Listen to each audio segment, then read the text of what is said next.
Танымал әнші Төреғали Төреәлі жайлы бүгін таңертең күтпеген хабар пайда болды. Сәлеметсіз бе, қымбат көрермен, арнамызға қош келдіңіз. Әлемде және Қазақстанда болып жатырған соңғы жаңалықтарды алғашқы қатарынан біліңіз келсе, арнамызға жазылыңыз, лайк басуды ұмытпаңыз. Төреғали Төреәлі 33 жасын дүркіретіп атап өтті. Танымал әнші Төреғали Төреәлі туған күнін жасады.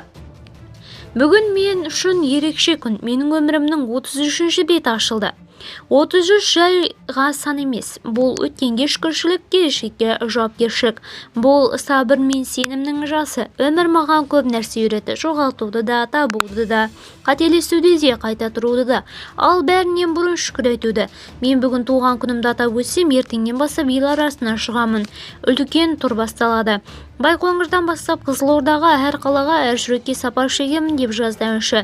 Сенбесімді білмедім, сенерімді. Төреғали Төреәлінің әкесі ұлын өнерден кетпеуге шақырды. Видео максималды таралу үшін лайк басыңыз, жақындарыңызға таратуды ұмытпаңыз.